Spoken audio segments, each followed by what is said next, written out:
అందరికీ నమస్కారం. Welcome to Padma's organic garden.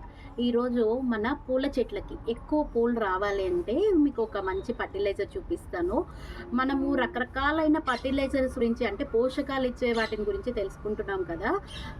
మనం కూడా ఆహారాన్ని రోజు ఒకే ఆహారం అయితే తినం కదా, రకరకాల ఆహారాలు వెరైటీలు చేసుకొని తింటాము. అలానే మన చెట్లు కూడా రకరకాల పోషకాలు మన నుంచి ఎక్స్పెక్ట్ చేస్తాయి అన్నమాట. అందుకనే మీకు ఇన్ని పోషకాలు చూపిస్తున్నాను. ఒకే పోషకాలు కూడా చెట్లకి ఇవ్వకూడదు, అది కూడా మన నుంచి రకరకాలైన పోషకాలని మన నుంచి ఆశిస్తాయి అన్నమాట. ఈరోజు మీకు మంచి పూలని ఎక్కువ మోతాదులో ఇచ్చే ఒక మంచి ఫర్టిలైజర్ని మనము చూపిస్తాను. అవి ఏమిటో కాదండి, ఉల్లిపాయలు.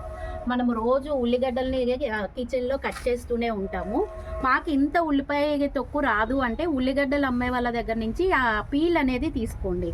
ఆ పొట్టు ఉంటుంది కదా, దాన్ని ఇట్లా తీసుకొని నేను ఈ ఉల్లిగడ్డల పొట్టుని 2 డేస్ పర్మెంటేషన్ ఆల్రెడీ చేసేసాను.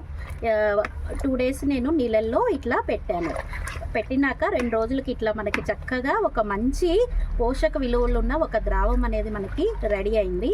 ఇప్పుడు దీనిని మనము చెట్లకి ఏ విధంగా ఉపయోగించాలో మీకు ఈరోజు తెలియజేస్తాను.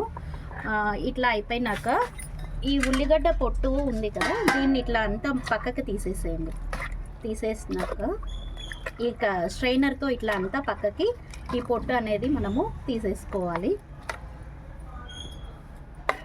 చూసారు కదా, ఈ ద్రావం నేను 1 గ్లాస్ తీసుకున్నాను. మనము పర్మెంటేషన్ అయింది అంటే మీరు బాగా గుర్తుపెట్టుకోండి, ఏ పోషకాలైనా పర్మెంటేషన్ అయింది అంటే 1:10 రేషియోలో నీళ్లు మాత్రం కలుపుకోవాలి.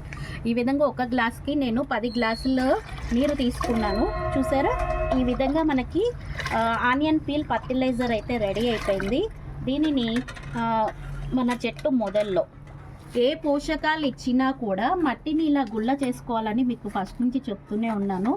అలా గుల్ల చేసుకుంటేనే మనం ఇచ్చే పోషకాలు అనేది చెట్టుకి చక్కగా అబ్జర్వ్ చేసుకుంటాయి అన్నమాట. ఇట్లా మట్టిని ఇలా గుల్ల చేసుకోండి. ఈ విధంగా ఇవ్వడం వల్ల చెట్టు ఫ్లవరింగ్కి కావాల్సినవన్నీ పొటాషియం అన్ని పోషకాలు అనేది మన చెట్టుకి లభిస్తాయి. ఒక చెట్టుకి 1 గ్లాస్ మాత్రమే ఇవ్వండి. Thank you.